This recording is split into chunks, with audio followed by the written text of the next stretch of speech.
All right, Robot, we're going to take to walk today and get some landscaping ideas. And we're starting out here on this gravel path, and the landscaping idea is nature. And what we're looking at here is the idea that there are several layers. There's a layer of these little plants here, some of which include poison ivy, which I'm going to stay away from. We're also including ferns and small bamboo. And then there's kind of a middle layer of small trees and saplings and all that. And then there's a great big layer on top. I think the underlying reality of this is that people find this kind of thing pleasing.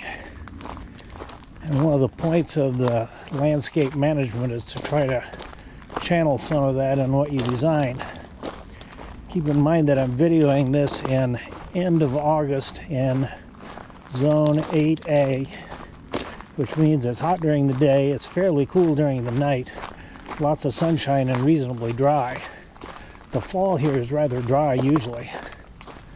So keep in mind that a lot of this stuff that we're going to look at today is beyond its prime, if you know what I mean. There's a lot of downed trees here too, by the way, just as a side point. We can talk about trees later.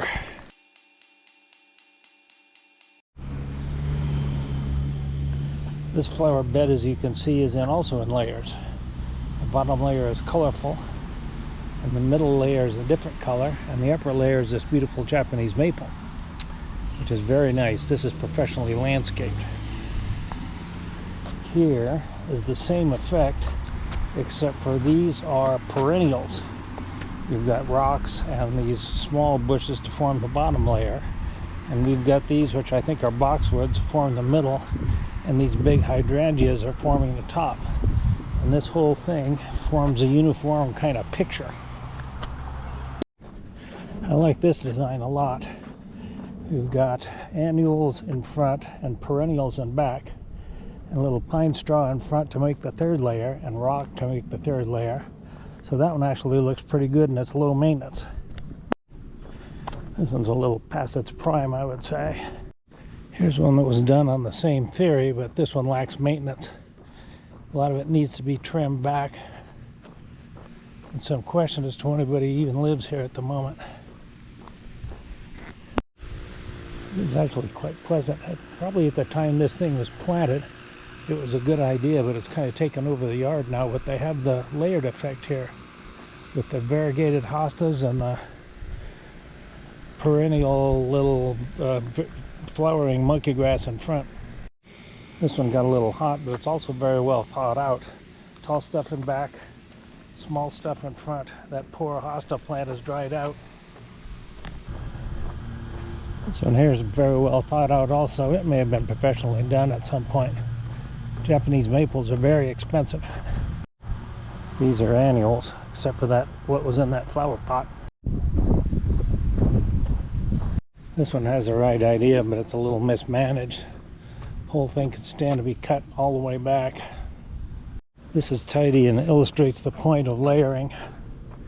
And that one there's fallen out of the layer, but it looks good.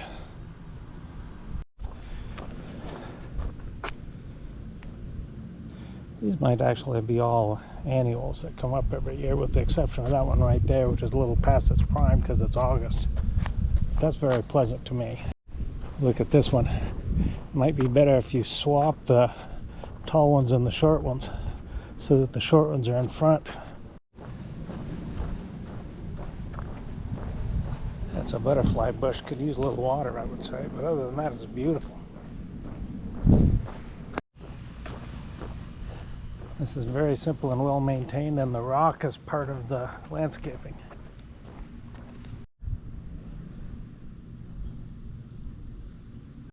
See what's happening here?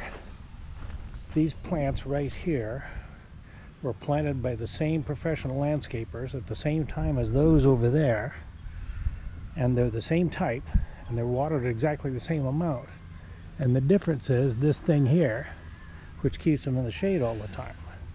So the professional landscapers probably could have done a better job of putting shady ones in here rather than the other.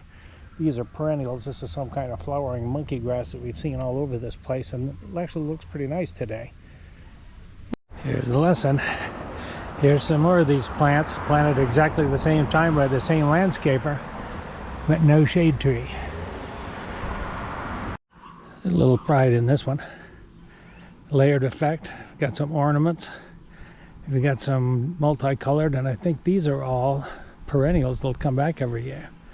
So it didn't actually cost them too much money. Oh yeah, here's a backyard of the same place. Very pleasant. These are, they look like Italian cypress, but I don't think they are. But this little area here is very well thought out, and they spent some money on the retaining wall.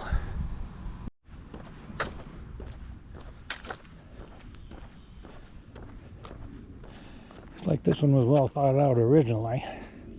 It's gotten a little out of hand, probably because it's so big. But it does cut down on the mowable space.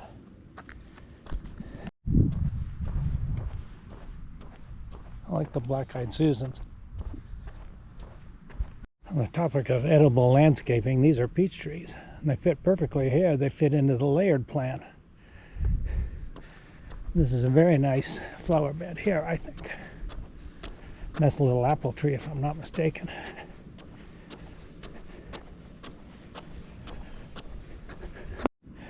The front of this one is layered beautifully. The flower pots in the middle, once they're profuse with flowers, will contribute to that.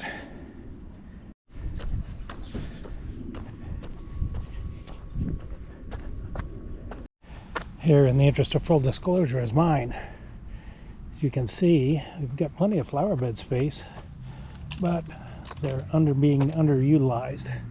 Those plants there in the front, the boundary bushes there, were beautiful for about 5 years, but now they're overgrown, as are those azaleas. So if I was really with it, I would get aggressive, tear all those out, put new, but I may have to leave that for the next guy. Thanks for watching.